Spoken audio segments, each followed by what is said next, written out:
This is if you can see that, a benQ monitor, 4K, and I'm quite happy with the monitor. It's very good. Problem is the sound is absolutely atrocious. And I'll restart this movie again. Just show it.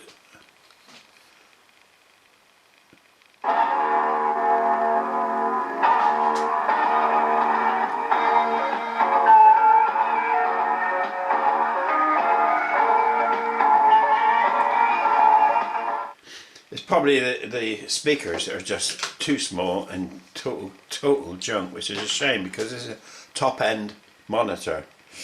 So the idea I'll come up with is see if we can. These speakers here was off a TV that I scrapped, and I want to connect these up, but I want wires coming out. I don't want to play around with little tiny phono connectors. I want or jacks, like, you know, those little phono jacks. I want proper wires and proper connectors. So I was thinking of taking it back off the monitor and soldering these in if they're similar impedance. So that's the purpose of the exercise anyway. So we've heard the sound before, then we'll check it out and see what it's like after. Padding down of some sort.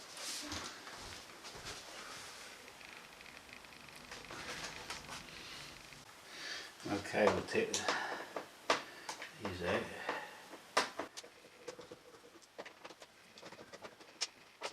Not too sure. Not sure.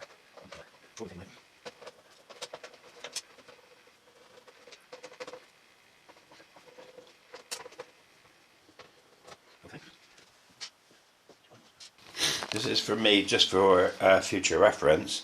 I've taken the bezel off, which now I can remove the back, having released the circuit boards, because it, rather than fart around with this plugs and sockets, and the indicating panel on the center. Now this is what this is the problem, is these speakers are totally inadequate. They're crap. I'd rather not have them on there at all. But it's easy to get at, so all I've got to do really is, what I'm going to do is pull these off, look. For instance, let's get rid of it. Right. Okay, I'll chop them off here. I'm going to put in these. I'll solder these leads on.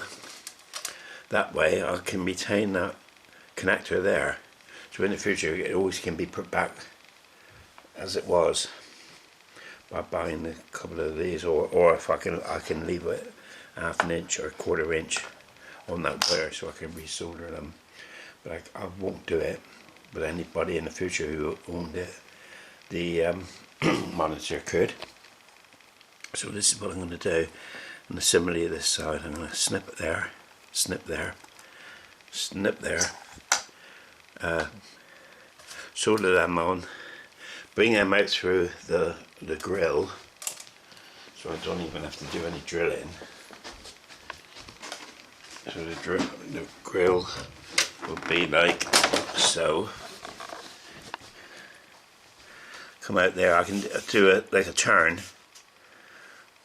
on the wires around the grill, which will retain, so I won't be pulling on the wires when I'm connecting or disconnecting the speakers, outside speakers. Right, at this stage I have cut the wires off, as you can see. I've soldered them and put some heat shrink on, and I'll take them out. That's the connectors I decided to use.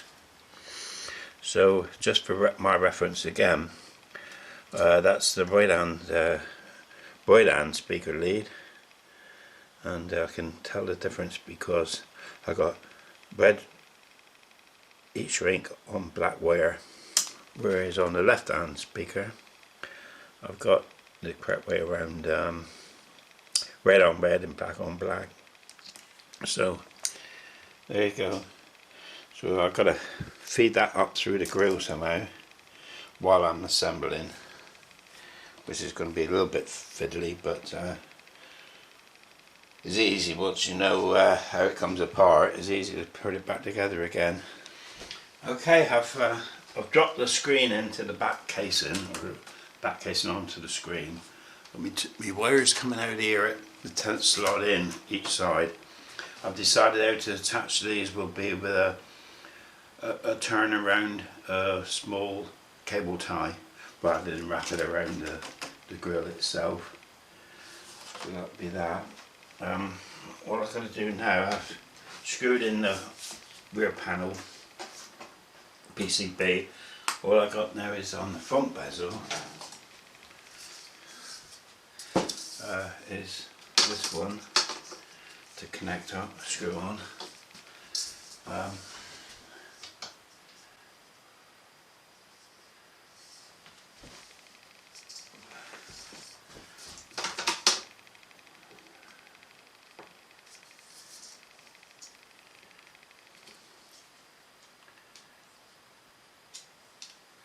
think that'll go there. Okay, I've managed to remove the tape. That was stupid, that was so tight. Alright, business now.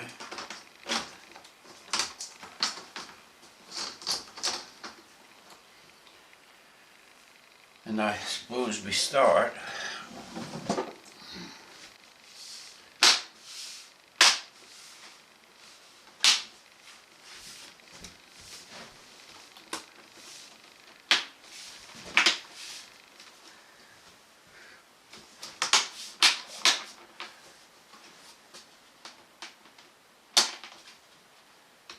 so far so good.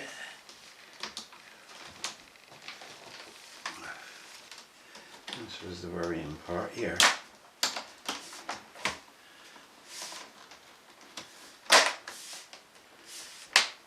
Right, that went in better than expected.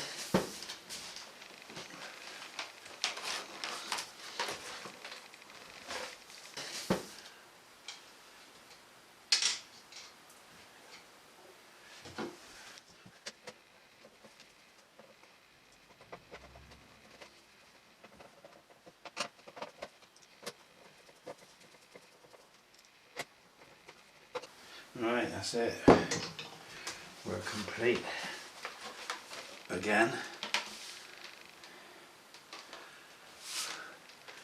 Now we've got these two cables which I can tie up with some small cable ties. Alright, I've got some cable ties. I'm trying to roll the end over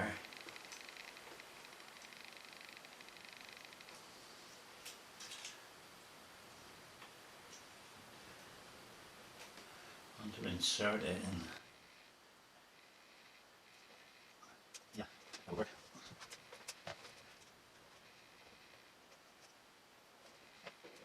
Yeah, right, here it is. So, wrap around. So just then we'll deal with it. Okay, right. There. And I'll do the same for the other side.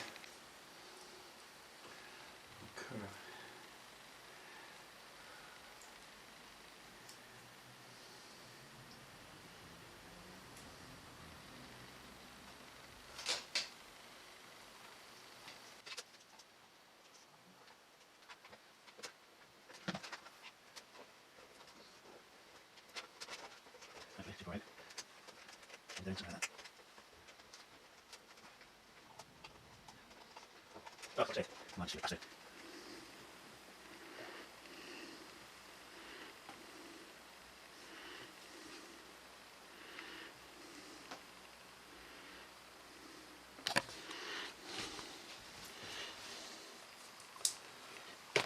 Right, going back to the original soundtrack of this crappy movie.